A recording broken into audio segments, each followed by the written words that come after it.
is questions to Mr. Alain Berset, the Secretary General of the Council of Europe. We will hear first questions from the speakers on behalf of the political groups and then hear a response from Mr. Berset to those questions. Please, will the speakers limit their intervention to 30 seconds? I remind colleagues that they should ask one single question and not make speeches. I will start now with Azadeh Royan on behalf of the Socialists, Greens and Democrats. Azadeh, you have the floor for 30 seconds. Thank you, Chair, Mr. Secretary General. Given the severe concerns that we have here in the Assembly regarding Georgia and also your own visit to the country, where you highlighted the challenges to democracy and the rule of law, I would like to ask you how we can work more closely with each other. And also, maybe the most important question, isn't it the most appropriate moment now to launch the complementary joint procedure as a shared initiative and to use your own words, accompany Georgia back on its democratic and European path? Thank you. Thank you, Azadeh.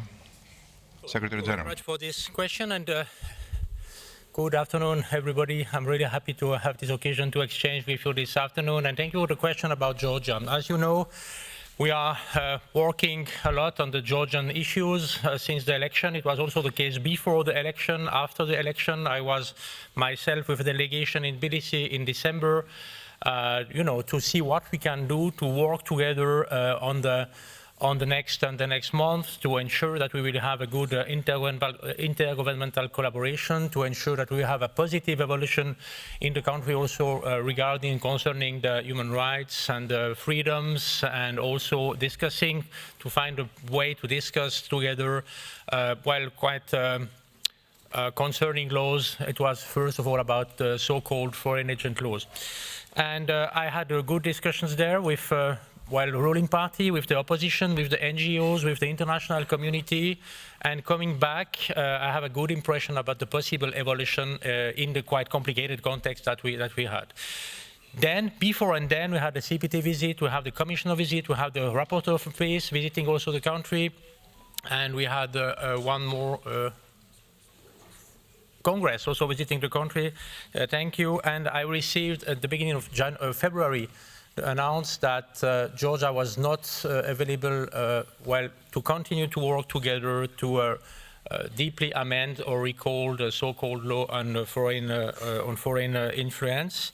It was a quite long telephone conversation with the Prime Minister Kobakidze. Informed me about the government's intentions to go back on its commitments taken in December, and since then we didn't have more direct communication between us. Now the question is, what is to do?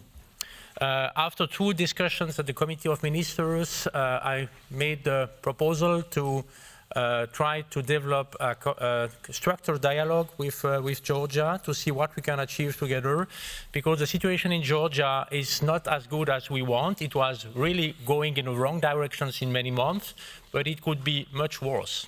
That's the point. We have a bad dynamic at the moment. We need to have more contact. We want to work more together, and we must also give a chance to the structured dialogue to work. After the vote that you had and decision that you had on the credentials with conditions, the evolution that we had, the signal was clear from the side of PACE, and now we must see if it's possible on the base of this signal to see what we can do together. I will have very soon contact, I hope, with the Georgian ruling party and with the Prime Minister to see what we can do together to have again a movement in the right direction. And about the question that you asked, I think it is too early, clearly too early now, to launch the next step, the next stage. And if you're asking, you have the right also to receive a clear answer. I think it is too early now. Thank you. On behalf of the European People's Party, Yuri Kamelchuk. Yuri.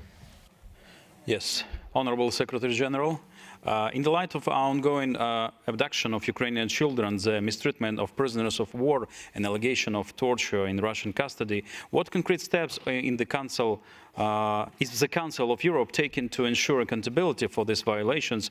And how does PACE plan to support the Georgian people's democratic aspirations and safeguard human rights in both in Ukraine and Georgia amid this shifting geopolitical landscape? Thank you. Thank you. Secretary General. I thank you very much for this question. As you know, the support for Ukraine and for the children in Ukraine and the support for Ukraine in general is the first priority, the highest priority that we have in the Council of Europe since many years now. It is, well, following the ongoing aggression, war of aggression from Russia in Ukraine, and I think this organization, with your support, with the support of all the institutions of the organization, made a lot to ensure that it will be accountability. I can just remember the first pillar for accountability is the work of the European Court on Human Rights, addressing, at the moment where we are speaking, cases of violations of human rights in the context of the war between the 2014 until, as you know, 16th of September 2022. The second pillar is about the register of damage. It is a huge success that it works so well. It was launched in Reykjavik, you can remember this, effective one year later, and now we have really a well-functioning register, and we need to prepare the next step, and the next step is the Claims Commission, inclusive all the discussion about the funding. It is a second pillar for accountability. And we are able to deliver this. We need to have the support of member states, of all the countries willing to do this. We had also a very positive announcement with Australia joining the register very recently. It is moving. That's a good point, and we are ready to deliver and to work on these issues. And the third pillar is about the special tribunal for the crime of aggression. You can remember that in 2022, in March, few days after the full-scale aggression of Russia in Ukraine, the United Nations, the General Assembly, decided to recognize the crime of aggression with more than 140 votes in favor of this recognition.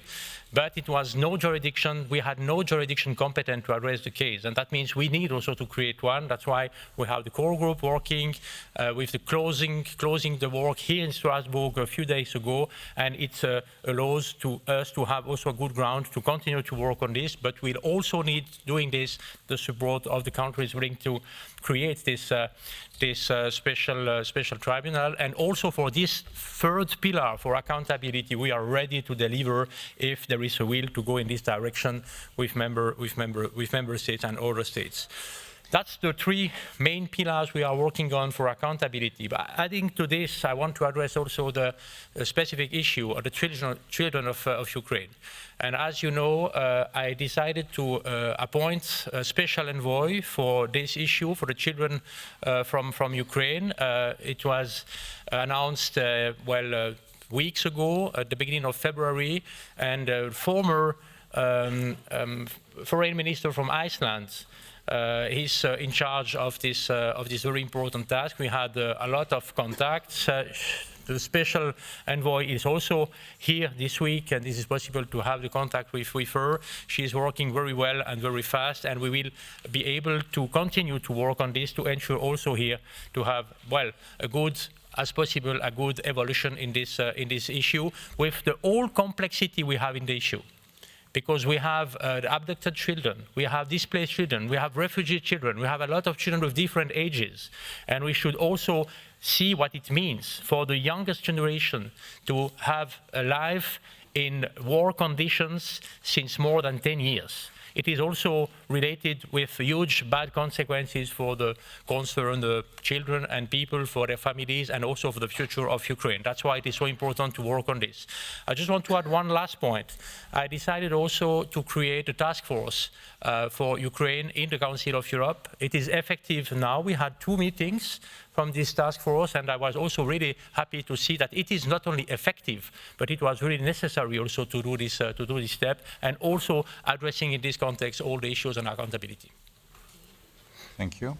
On behalf of the European Conservatives, Patriots and Affiliates, Sylvie Josserand. Sylvie.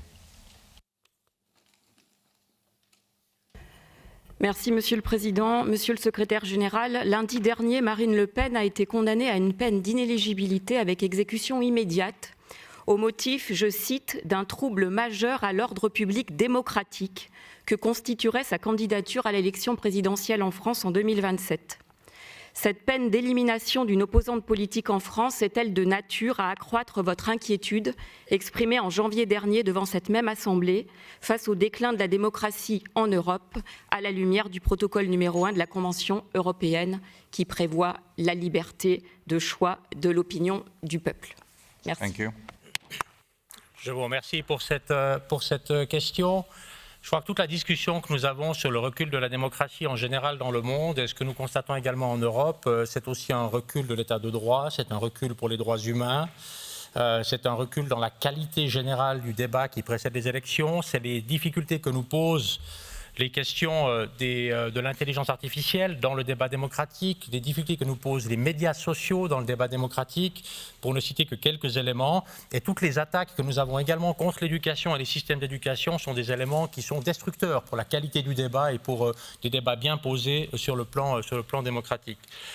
Cela dit, j'aimerais rappeler ici l'indépendance de la justice. J'aimerais rappeler ici que, à ma connaissance, la décision qui a été prise en France est une décision qui a été prise en respectant toutes les règles d'état de droit, que la loi qui a été utilisée était connue bien avant que les faits incriminés soient réalisés. Je ne peux pas me mettre à la place des juges pour savoir s'ils ont bien fait leur travail ou pas, mais je souhaiterais poser dans ce cadre aussi le fait qu'il y a un devoir d'exemplarité aussi pour les responsables politiques, pour les responsables d'organisation, et que dans le fond, les lois s'appliquent également à l'ensemble des citoyennes ou citoyens, qu'ils soient actifs en politique dans des organisations ou pas, et qu'ils soient possiblement envisagés ou non pour être un jour candidate ou candidat à des élections. À partir de là, naturellement, je n'ai pas d'informations qui permettraient de penser qu'il y a un problème lié à l'application de l'état de droit dans le cas de la France. Si tel devait être le cas, il y a évidemment toujours les possibilités d'accéder aussi à la Cour européenne des droits de l'homme. Il existe une Convention européenne des droits de l'homme. Si les droits ont été bafoués, si des violations de droits humains ont été réalisées, il devient possible évidemment de traiter cette question à un niveau plus élevé. Et je crois que nous devons faire attention lorsque nous parlons de démocratie et lorsque nous parlons du droit des peuples à voter pour leur propre avenir de la manière dont ils le souhaitent. Cela ne signifie pas encore pour chaque personne, à chaque moment, à chaque instant, la possibilité d'être candidate ou candidat. Ça dépend bien sûr des législations nationales et de leur application. Thank you. On behalf of the Liberal Democrats, Lesia Zaburano. Dear Secretary General, I would like to ask you following questions. What additional measures can be put by Council of Europe in place to guarantee democratic security, particularly in an age where populist movements are gaining traction and undermining established democratic norms? Additionally, does the Council of Europe plan to initiate a dialogue with American partners to cooperate in strengthening democratic institutions and take action in a way of countering and prevention of democratic backsliding? Thank you. Secretary General. Thank you very much for this question. I may maybe start just recalling here that a simple reality, we have the contact with the United States because the United States of America is an observer to the Council of Europe, participating also as an observer to the Committee of Ministers, and they are present also in Strasbourg for collaboration between our, the Council of Europe and the member states and observers. About the whole discussion about democratic backsliding, I think we are witnessing right now a world where things are changing very rapidly. I mean, what we have seen probably as a stable reality, maybe 3, 5, 10 years ago, could have been totally changed until now. We have again war in the European continent. Since 14 in Ukraine and 22 since the full-scale aggression from Russia. We had the COVID crisis, quite complicated also to manage. We had before, you know, a lot of huge sequence of crisis, explaining also this quite unstable situation that we have. And it is additional to this now to see also that well, we are witnessing in the relation with our North American allies also some changes. What does it mean for the long term? It is too early to answer to this question. I don't know what it would mean for the long term. What I know it is that we are questioned about ourselves now. What can we do for our continent? Because the geography is like it is. We are on this continent happily living together, also with our huge diversity and with the huge diversity that we have on the whole continent. But we must see what we can do together on this. That's exactly why I decided also with the Secretariat to launch well, all the work for a new democratic pact. You know, it is not to reinvent the wheel about the new democratic pact. It is to make the implementation also on these issues very important for the Council of Europe on the 10 principles of Reykjavik after the summit of Reykjavik for the democracy. But now, what does it mean? We don't need one more additional paper, you know, on democracy with additional 10 recommendations, always the same on democracy. We need to see that the world we are facing changed a lot, and there will be no return back to the ancient world. There is no return back. We will need to find a way for our democratic values and for ourselves, find a way how to have a good development in a situation where we had this huge sequence of crises, this instability, where we have the artificial intelligence playing an important role, where we have social media influencing a lot, I mean, the way we are debating together, the culture of debate, if I can use this word, and we need to adapt to this new reality. That's the first point. The second point, I think we need to use all institutions that we have at the maximum of capacity of possible, you know, role of those organizations. And the Council of Europe is the organization able to develop the concept and to give a strong substance to the concept of democratic security. We need to work on democratic security. That means for all the 46 member states. It includes a very strong European Union, obviously, but also other countries, important countries like UK, not a member, but an important member of the European family, like Türkiye, like the South Caucasus, like Ukraine and Moldova, obviously, and other regions, like, for example, the Western Balkan and other countries. We need to work on this, to do this together, and to see that if we do not succeed in this, I do not see who could have success to develop for this broad, wide European family the democratic security that we need for the future. And I will add one point. There is also a need of democratic security if we want to have stability also for the hard security in the future.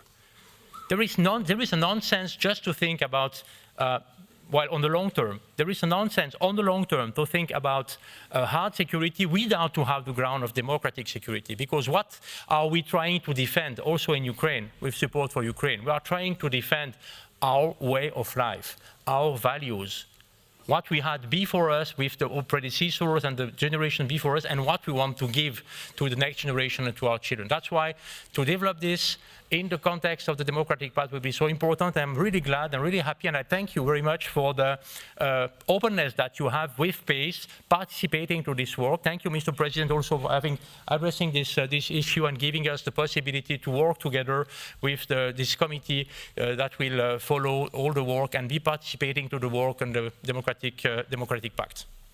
Thank you. On behalf of the United European Left, Sofia Chirikou. Bonjour. Donald Trump a pris l'initiative unilatérale d'un plan pour le cessez-le-feu entre l'Ukraine et la Russie. Nous pensons que la paix en Europe doit se faire avec les Européens dans un cadre de négociations multilatérales et dans des espaces de paix et de droit international. Monsieur le secrétaire général, êtes-vous prêt à faire vivre la diplomatie en soutenant l'idée que notre Assemblée ouvre une voie de dialogue entre nos pays et la Fédération de Russie, même si il est l'agresseur? Êtes-vous prêt à soutenir l'idée d'activer les institutions multilatérales comme l'Organisation pour la sécurité et la coopération en Europe pour discuter des garanties de sécurité collective en Europe? Thank you. Secretary General. Merci pour votre question. Entièrement d'accord avec vous. Il n'y a pas de paix qui puisse se faire ou qui doive se faire sur le continent européen si on pense à l'agression de l'Ukraine par la Russie, sans que l'Ukraine, évidemment, soit au cœur de la discussion et sans que les Européens et l'Europe entière, la famille européenne au sens large, qui est représentée ici, soit au cœur de la réflexion. Nous avons toutes et tous pris connaissance, oui, de ce qui a été affirmé avant les élections américaines, après les élections américaines, mais avant la prise de fonction de la nouvelle administration et après la prise de fonction de la nouvelle administration, le moins qu'on puisse dire, c'est que ça semble un peu plus compliqué à réaliser que ce que l'on pouvait imaginer auparavant. Ça paraît plus compliqué, ça prendra peut-être plus de temps, mais en même temps, il est important d'avancer parce que pendant que nous parlons, eh bien, la guerre se poursuit, les attaques se poursuivent. Je rappelais l'horrible attaque encore récente qui a coûté la vie de beaucoup de civils en Ukraine. Nous ne pouvons pas être une organisation dédiée à l'état de droit, à la démocratie et aux droits humains et ne pas être choqués de voir les conséquences de la guerre sur les individus, sur notamment les personnes civiles. Nous devons en même temps être conscients de ce que nous sommes capables de faire et ce que nous ne sommes pas capables de faire. Quel est le rôle que nous avons avec le Conseil de l'Europe et quel est le rôle que nous n'avons pas? J'ai répondu partiellement tout à l'heure en insistant sur notre rôle central dans la définition d'un cadre de sécurité démocratique qui soit solide et partagé en tenant compte de toute la diversité que nous avons sur le continent entre l'ensemble des membres du Conseil de l'Europe. Et il n'est pas notre rôle de remplacer d'autres organisations multilatérales. Vous avez mentionné l'OSCE qui a son rôle et avec lequel nous sommes évidemment en contact. On peut mentionner l'Union européenne qui joue un rôle très important dans ce cadre-là. Et également toutes les rencontres qui existent sur le plan de la sécurité dure. Donc je pense qu'aujourd'hui, nous devons être unis, poser les bases pour une sécurité démocratique solide et rappeler à chaque instant qu'il n'y a pas de discussion qui doit se faire sur la paix en Ukraine sans que l'Ukraine soit au cœur des discussions et sans que l'Europe y soit associée. Nous avons probablement dans ce cadre-là un rôle à jouer à plus long terme aussi. À plus long terme aussi, nous devons aujourd'hui, en 2025, penser au continent sur lequel nous voulons que nos enfants et les prochaines générations vivent en 2035 et en 2050. C'est dans cet ordre de catégories qu'on doit réfléchir. Il y a bien sûr les semaines qui arrivent, mais il y a le long terme, et c'est cette organisation qui a été faite pour ça. Le Conseil de l'Europe, je terminerai là-dessus, a été fondé en 1949 sur les ruines de la Deuxième Guerre mondiale, non pas tellement pour être une organisation qui fonctionne par période de beau temps. Cette organisation a été fondée sur les ruines de la Deuxième Guerre mondiale ou après la Deuxième Guerre mondiale pour prévenir que plus jamais cela ne se produise. Et c'est dans des moments comme ceux que nous vivons maintenant que nous devons être capables de livrer la marchandise. C'est maintenant que ça se passe. Et c'est maintenant que nous avons le rôle le plus important à jouer. Et c'est pour ça que nous avons besoin de nous orienter aux valeurs, de dire les choses telles qu'elles sont, de rester fixement ancrés à ces valeurs et de travailler dans cette direction. Sur la Russie, écoutez, sur la Russie, nous avons évidemment, si l'on parle de questions très spécifiques en matière de, par exemple, ce qui se fait pour les enfants d'Ukraine, il y a évidemment des contacts qui doivent exister d'une manière ou d'une autre pour trouver des solutions pour les enfants concernés. Et pour les questions qui concernent la cessation de la guerre et sur la paix, j'imagine pas évidemment que ça puisse se faire sans que l'ensemble des parties soient autour d'une discussion. Mais ça n'est pas une discussion qui est d'abord amenée par le Conseil de l'Europe parce que nous avons un autre rôle. Zita Gurmai. Zita, you have the floor.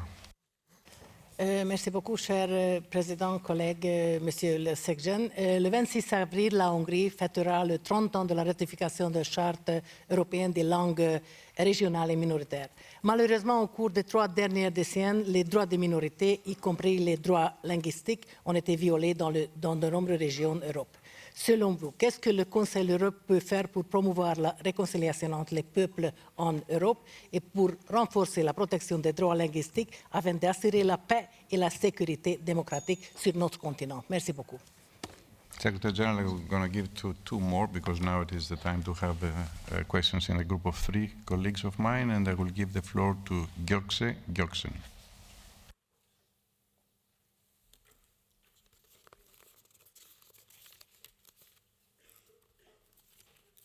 You have to insert your badge. Press once, wait. Thank you, Mr. President. In Turkey, Ekrem İmamoğlu, who was nominated as presidential candidate with the vote of 15.5 million people, is in prison for political grounds. My question is, considering the words of President Trump yesterday, do you consider the detention of Ekrem İmamoğlu as an internal political issue?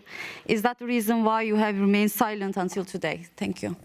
Thank you. Doris Bures is next. Doris.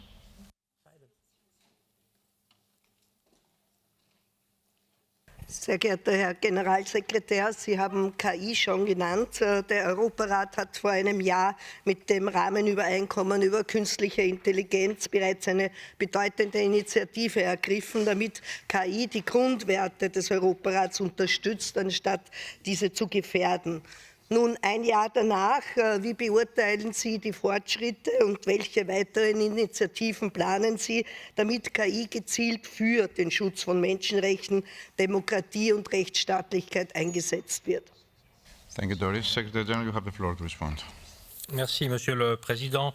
Tout d'abord, pour la question concernant les droits des minorités en Hongrie, je crois qu'en fait, on doit rappeler ici que nous avons des traités. Nous avons des traités sur les droits des minorités et que ces traités sont une priorité pour le Conseil de l'Europe et que c'est peut-être une priorité, y compris évidemment dans toutes les discussions autour du nouveau pacte démocratique.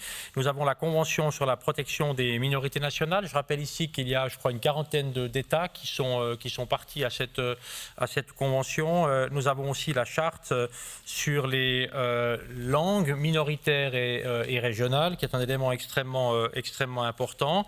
Et on constate aujourd'hui qu'on ne peut pas, d'un côté, dans le fond, fêter la diversité comme un élément essentiel de l'identité européenne et en même temps ne pas réellement, dans la réalité, soutenir les minorités et soutenir aussi l'usage, par exemple, des langues minoritaires.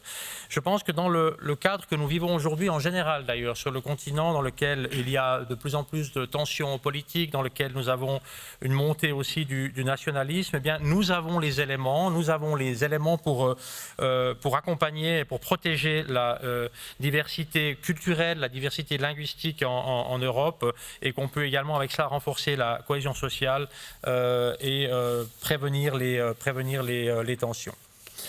About Turkey, thank you very much for the question.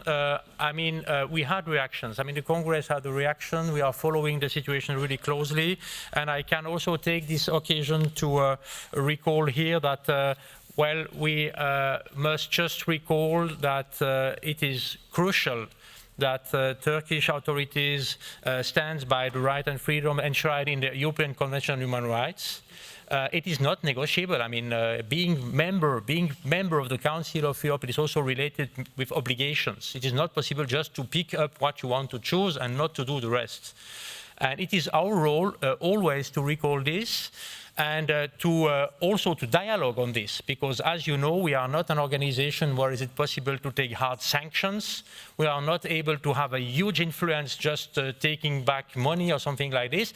We must work with dialogue, and to ensure that we are progressing together, and it is not always progressing in the right direction at the moment, but that we are progressing together, being members of the same family. That's exactly why we have the European Convention on Human Rights. It is a commitment to be a member of the Council of Europe. And that's why we have the European Court on Human Rights addressing violation, and that is why we have the execution followed by the Committee of Ministers. It's really stressing as a model to have the political level following the executions of the decisions of the court, the legal level. Back to Turkey. I want also to take this occasion to recall that it is an obligation to have the respect for freedom of peaceful assembly. It is an obligation to respect also the freedom of expression, the media freedom, and about the arrest and detention of Istanbul Mayor Imamoglu, it is clear that it raised legitimate questions. We see this. We all see this. The question is, what can we do right now to address the issue and to have a progression in the right direction, knowing that we have also between PACE, the Committee of Ministers, Congress, and the Secretariat, different roles. We want the same thing at the end. We want to reach the same thing, the commitment to the convention, the commitment to the freedoms I mentioned before, but we are also different roles playing in these elements. That's why these messages have been passed on to the authorities from my part, with whom I am in constant contact, and I can also inform you that I will also be at the Antalya Diplomacy Forum on Saturday. That means in Antalya, and I will be going to Ankara to an official visit in the coming weeks. It is also a good occasion, you know, exactly to recall all those principles and those really important elements. I can just one more time recall the importance of the commitment that we have being a member of the Council of Europe. About the Artificial Intelligence, ich werde vielleicht das auf Deutsch beantworten oder versuchen auf Deutsch zu beantworten. Ich danke für die Frage. Die künstliche Intelligenz ist nach wie vor eine riesen Herausforderung für uns alle. Und wir merken einmal mehr, oder Woche nach Woche, wie wichtig es ist. Es ist gerade dafür wichtig, dass wir eine Konvention haben an künstlicher Intelligenz. Wir haben da sehr gute Entwicklungen gehabt, weil Sie haben vielleicht mal gesehen, dass wir haben jetzt auch nicht nur die ganze EU an Bord, nicht nur viele Länder vom europäischen Kontinent, wir haben auch nicht nur wie am Anfang Israel, USA an Bord, wir haben auch noch gehabt jetzt Kanada und Japan, die gekommen sind vor kurzem. Und es erlaubt uns, ich würde das hoffen, dass mit Ratifizierungsprozess, ich würde uns erlauben, bald zu offen, dass wir diese Konvention in Kraft haben, so noch dieses Jahr. Das ist ein erster Punkt. Der zweite Punkt, wir müssen das angehen in der demokratischen Pakt. Das müssen wir wirklich angehen, weil es ist ein Teil, auch was ich mal vorher erwähnt habe, ist ein Teil der Herausforderung, dass wir heute haben für eine funktionierende Demokratie. Das ist ein wichtiger zweiter Element. Und dritter Element, und ich weiß, dass Ihre Versammlung auch in diese Richtung arbeitet, und wenn wir das auch mit dem Sekretariat, ist auch wichtig, dass wir nicht ignorieren, da was passiert, auch für unsere Arbeit, dass wir versuchen, auch mal zu sehen, was es für uns bringen kann oder wo sind die Gefahren. Es ist ein Tool, es ist ein Instrument und wir müssen alles tun, damit dieses Instrument wird nicht nur einfach Negatives mal benutzt, das wäre auch noch ein Problem, dass wir einfach das Maximum herausholen können und diese Konvention, die wir haben, ist ein sehr starker Schritt in diese Richtung. Ich kann hier nur noch erinnern, das ist die erste Konvention, die existiert an diesem Thema, die wirklich legally binding ist für alle Mitbeteiligten und wir haben da gute Hoffnung, dass wir damit etwas Gutes und Positives für diese ganze Herausforderung machen können. So, dear Secretary General, dear colleagues, we all know that the question to the Secretary General has a time limit of 30 minutes. We have already 35, and I would like to thank you warmly for being with us today and for your kindness to ask our questions. Thank you so much.